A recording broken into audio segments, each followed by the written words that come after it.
मैं फिल्म के बारे में बताने जा रहा हूं। लाइक माइक वर्ष 2002 में रिलीज हुई।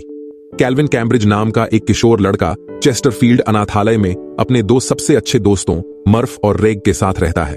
तीनों को अनाथालय के सामने वाले यार्ड में बास्केटबॉल खेलना बहुत पसंद है।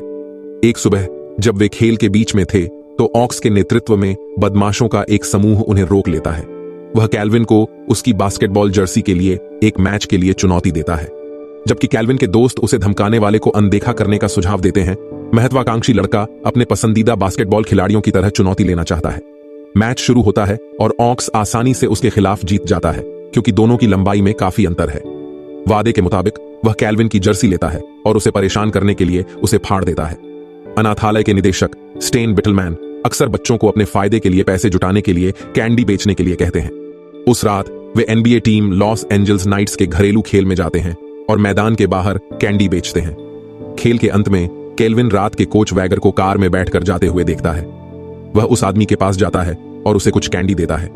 जब कोच को पता चलता है कि वे एक चैरिटी के लिए हैं तो वह कैल्विन को $20 का नोट देता है। हालांकि कैल्विन इसे लेने से मना कर देता है क्योंकि उसे यकीन नहीं होता कि वे जो पैसा इकट्ठा करते हैं वह वास्तव में चैरिटी में जाता है या नहीं। बच्चे की ईमानदारी से प्रभावित होकर वेगर उसे अगले बास्केटबॉल खेल के लिए 4 टिकट देता है।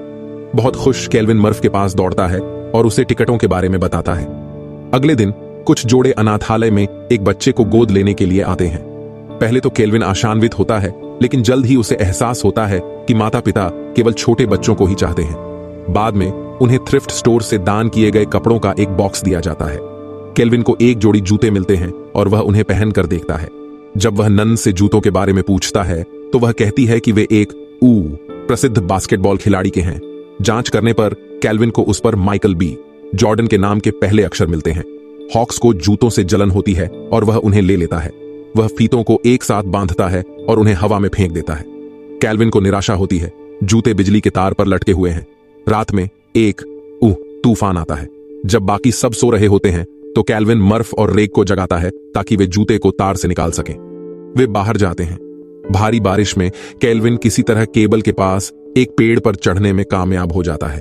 वह जूते लेने के लिए हाथ बढ़ाता है, तभी अचानक बिजली उन पर गिरती है जिससे कैल्विन जूतों के साथ जमीन पर गिर जाता है। शुक्र है कि उसे गंभीर चोट नहीं लगती। वह देखता है कि जूतों में एक अजीब सी शक्ति लगी हुई है, लेकिन वह इस बारे में ज्यादा नहीं सोचता। अगले दिन बच्चे कैंडी बेचने के लिए फिर से मैदान में जाते हैं। कैल्विन, मर्फ और रेग को कोच के वादे के अनुसार 4 टिकट मिलते हैं। ऑक्स और उसके दोस्तों का समूह उन्हें देखता है और ईर्ष्या करता है। बदमाश बिटलमैन को यह बताने की धमकी देते हैं कि उन्होंने चैरिटी के पैसे से टिकट खरीदे हैं। उसे परेशानी में डालने से रोकने के लिए कैल्विन ऑक्स को एक टिकट देता है। फिर वे चारों नाइट्स और मिनेसोटा टिम्बरवॉल्व्स के बीच खेल का आनंद लेते हैं। हाफ टाइम के दौरान टीम के स्टार खिलाड़ी ट्रेसी रेनॉल्ड्स और कोचों में से एक हाफ टाइम शो में भाग लेते हैं, जिसका उद्देश्य लोगों को आमंत्रित करना है। अखाड़े में और अधिक दर्शक आएंगे। दर्शकों में से एक व्यक्ति को ट्रेसी के साथ समूहों में आमने सामने जाने का मौका मिलेगा। आश्चर्य! कैल्विन का टिकट नंबर प्रतियोगिता के लिए चुना जाता है। जब ऑक्स को पता चलता है तो वह उसके हाथों से टिकट छीनने की कोशिश करता है। कैल्विन किसी तरह उसे चकमा देता है और अपना टिकट लेकर आगे की ओर भागता है। ट्रेसी आमने सामने के बारे में ज्यादा नहीं सोचता क्योंकि कैल्विन अभी बच्चा है। वह उसे पहले राउंड में स्कोर करने देता है ताकि दर्शक ज्यादा शामिल हो सके, लेकिन उसके बाद उसे बच्चे को रोकना पड़ता है, अन्यथा उसे अपमानित होना पड़ता। ट्रेसी अपनी पूरी कोशिश करता है, फिर भी कैल्विन को स्लैम डंक स्कोर करने से नहीं रोक पाता। भीड़ सदमे में जम जाती है और जयकारे लगाने लगती है, जबकि स्टार खिलाड़ी शर्मिंदा रह जाता है। अगले दिन नाइट्स के कोच बिटलमैन से मिलने जाते हैं और उनसे कैल्विन को एक दिन के लिए उनके लिए खेलने देने के लिए कहते हैं। पहले तो निर्देशक अनिच्छुक होता है, लेकिन जब उसे पैसे की पेशकश की जाती है तो वह उसे जाने देने के लिए सहमत हो जाता है। कैल्विन के दोस्त उसके लिए बहुत खुश हैं। दूसरी ओर ऑक्स गुस्से में है क्योंकि कैल्विन जूते मिलने से पहले ऑक्स के खिलाफ जीत भी नहीं पाया था। बच्चों को लगता है कि जूते जादुई हैं। वे इसे गुप्त रखने का फैसला करते हैं ताकि कोई उन्हें छीनने की कोशिश न करे, लेकिन ऑक्स उनकी बातें सुन लेता है। अगले दिन कैल्विन नाइट्स चेंजिंग रूम में प्रवेश करता है, जिससे ट्रेसी को बहुत गुस्सा आता है। टीम के साथ ही ट्रेसी से खुद को तैयार रखने के लिए कहते हैं क्योंकि बच्चा उसके सिंहासन के लिए आ रहा है। कैल्विन को एक नाइट जर्सी और एक जोड़ी नए जूते दिए जाते हैं जिन्हें उसे पहनना होता है। वह कोच से पूछता है कि क्या वह अपने पुराने जूते पहन सकता है, लेकिन कोच को पोशाक की परवाह नहीं है। कैल्विन की उपस्थिति केवल एक प्रचार स्टंट है, इसलिए इससे कोई फर्क नहीं पड़ता कि वह कैसे खेलता है।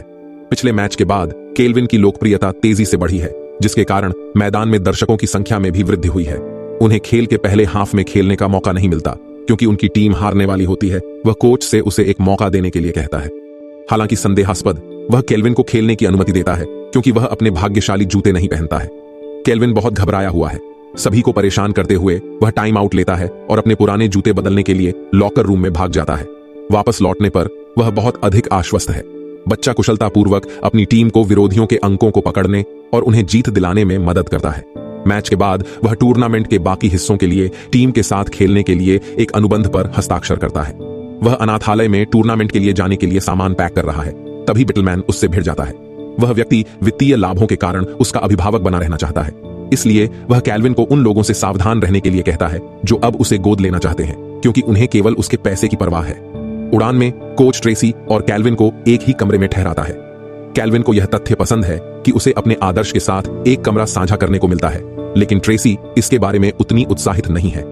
रात में उनके पास एक कर्फ्यू है जिसे ट्रेसी तोड़ने की योजना बनाता है। वह डेट के लिए तैयार होता है और चला जाता है। केल्विन को रूम सर्विस का उपयोग करना सिखाने के बाद बच्चा जहां चाहे वहां खाना खा सकता है और इसका पूरा फायदा उठाता है। जब केल्विन अपनी डेट के साथ वापस आता है तो कमरा आधे खाए हुए खाने से भरा होता है। उसे अपनी डेट के साथ रात बिताने की उम्मीद थी, लेकिन इसके बजाय वे केल्विन की देखभाल करने लगते हैं जो बीमार है। लड़के रात को देर से सोते हैं, लेकिन फिर भी ट्रेसी को केल्विन के खर्राटों की वजह से नींद नहीं आती। अगले दिन उनका एक महत्वपूर्ण मैच है, लेकिन ट्रेसी थकी हुई है। केल्विन अनजाने में कोच को बता देता है कि वे देर रात तक जागते रहे।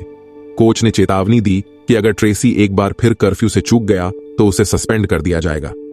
उस दिन से केल्विन शूरवीरों के साथ कई गेम खेलता है और उन्हें जीतने में मदद करता है। सभी विरोधियों को नहीं पता कि जब वे बच्चे के साथ खेलते हैं तो क्या उम्मीद करनी है और उसके कौशल से आश्चर्यचकित हैं। वह कई प्रेस कॉन्फ्रेंस में जाता है और बहुत सारा पैसा कमाता है। पैसे से वह अनाथालय में सभी के लिए ढेर सारे उपहार खरीदता है। वह NBA स्लैम डंक प्रतियोगिता भी जीतता है और सबसे प्रतिभाशाली उभरता हुआ बास्केटबॉल स्टार बन जाता है। एक रात केल्विन मर्फ से अपने नए जीवन और NBA में खेलने के सभी मजे के बारे में बात कर रहा है। एक ईर्ष्यालु बैल उनकी बातें सुनता है और केल्विन पर हमला करता है और उसके जूते छीनने की कोशिश करता है। लड़ाई तब रुकती है जब बिटलमैन बीच में आता है और बैल को उसके दोस्तों को मारने के लिए डांटता है। वह नहीं चाहता कि केल्विन को चोट लगे, क्योंकि अब वह उससे बहुत पैसे कमाता है। अगली बार जब टीम होटल में होती है तो ट्रेसी नींद की गोलियां और एलर्जी की दवाइयां खरीदने के लिए फार्मेसी जाता है, ताकि यह सुनिश्चित हो सके कि अगले दिन के मैच से पहले उसे अच्छी नींद आए। केल्विन उसके साथ सवारी के लिए शामिल हो जाता है, जिससे ट्रेसी को बहुत गुस्सा आता है।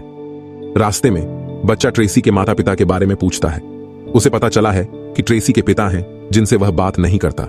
यह विचार केल्विन के लिए विदेशी है, क्योंकि वह अच्छे माता पिता पाने के लिए कुछ भी करने को तैयार है। ट्रेसी का दावा है कि वह अपने परिवार के बारे में बात नहीं करना चाहता और गाड़ी चलाता रहता है। जब कैशियर उसे गोलियां देता है तो वह ध्यान नहीं देता और एलर्जी की गोली के बजाय नींद की गोली ले लेता है। इस वजह से वह आदमी कार स्टार्ट करने और होटल वापस जाने से पहले ही सो जाता है। केल्विन जानता है कि अगर वह कर्फ्यू से चूक गया तो ट्रेसी को सस्पेंड कर दिया जाएगा, इसलिए वह कार को वापस होटल ले जाता है। रास्ते में कई चीजों से टकराता है। अगले दिन केल्विन को जॉय राइड पर जाने के लिए सस्पेंड कर दिया जाता है। ट्रेसी को बुरा लगता है कि बच्चे को उसकी गलती की वजह से सजा मिली। बाद में रात में वे वापस फ्लाइट में होते हैं, जब ट्रेसी उसे बचाने के लिए गर्मी सहने के लिए केल्विन को धन्यवाद देती है। उसके साथ कुछ समय बिताने के बाद ट्रेसी को बच्चा पसंद आने लगा है। जब केल्विन अनाथालय में वापस आता है तो कई लोग उसे गोद लेने के लिए आते हैं। मर्फ ईर्ष्यालु हो जाता है क्योंकि वह चाहता है कि वयस्क भी उसे अपनाए। चूंकि बिटलमैन नहीं चाहता कि केल्विन को गोद लिया जाए, इसलिए वह केवल सबसे बुरे माता पिता को चुनता है और उनके साथ एक बैठक की व्यवस्था करता है। केल्विन को मिलने वाले कोई भी वयस्क पसंद नहीं आते और वह अनाथालय में ही रहने का फैसला करता है। उस सप्ताहांत वह ट्रेसी से मिलने उसके घर बिना बताए चला जाता है। बच्चा खिलाड़ियों की हवेली के आकार से मंत्रमुग्ध हो जाता है। जब उससे पूछा जाता है कि वह वहां क्यों है, तो केल्विन ट्रेसी को मर्फ के परेशान होने, उसे अच्छे माता पिता न मिलने और बच्चों की समस्याओं को हल करने के लिए कल होने वाली ज्यामिति की परीक्षा के बारे में सब कुछ बताता है। ट्रेसी उसे मर्फ को आमंत्रित करने के लिए कहती है। जब वे प्रतीक्षा करते हैं तो वह उसे मजेदार तरीके से ज्यामिति सिखाता है ताकि वह ऊब न जाए। इस बीच वे एक दूसरे पर मजाकिया ढंग से रंग फेंकना शुरू कर देते हैं। कुछ देर बाद मर्फ उनके साथ जुड़ जाता है और केल्विन के साथ अपनी बहस को भूल जाता है। अगले दिन केल्विन और उसके दोस्त एक साथ इस बारे में बात कर रहे हैं कि अच्छे माता पिता को पाना कितना मुश्किल है। जब केल्विन उसे ट्रेसी और उसके पिता के रिश्ते के बारे में बताता है तो वे उसे सुलह करने में मदद करने का सुझाव देते हैं। अगले दिन कैल्विन ट्रेसी के पिता से मिलता है और उसे ट्रेसी के घर ले आता है। खिलाड़ी कैल्विन पर अपनी निजता का उल्लंघन करने के लिए क्रोधित होता है। वे इस मामले को लेकर बहुत बहस करते हैं। अगले दिन नाइट्स का अपने सबसे बड़े विरोधियों टोरंटो रैप्टर्स के साथ मैच है, लेकिन कैल्विन और ट्रेसी ने अभी भी अपने मतभेदों को सुलझाया नहीं है। इस वजह से वे मैच हार जाते हैं। कोच टीम को ऐसे महत्वपूर्ण खेल में उनके प्रदर्शन को कमतर आंकने के लिए डांटता है। अब उनके पास केवल एक आखिरी मैच है जो तय करेगा कि वे प्लेऑफ में प्रवेश करेंगे या नहीं। अगले दिन एक जोड़ा अनाथालय में आता है और कैल्विन को गोद लेने के लिए कहता है। कई असफल बैठकों के बाद वह संशय में है, लेकिन बिडलमैन उसे एक मौका देने का आग्रह करता है। वह कैल्विन को नए जूते पहनाता है और कहता है कि अगर वह अच्छा दिखेगा तो वे उसे और भी ज्यादा गोद लेना चाहेंगे। जाने से पहले कैल्विन अपने भाग्यशाली जूते मर्फ को देता है और उससे कहता है कि वह अपनी जान देकर उनकी रक्षा करे। जूतों का परीक्षण करने के लिए मर्फ उन्हें पहनता है और कैल्विन की तरह खेलने की कोशिश करता है, लेकिन वह असफल हो जाता है। वह इस निष्कर्ष पर पहुंचता है कि वे जूते उसे फिट नहीं होते और अपनी मां की तस्वीर से बात करना जारी रखता है। ऑक्स और उसके दोस्त उसे जूतों के बारे में बताने की धमकी देते हैं।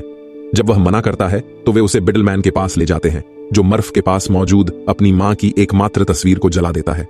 कोई रास्ता न होने पर मर्फ उन्हें बताता है कि जूते कहां हैं।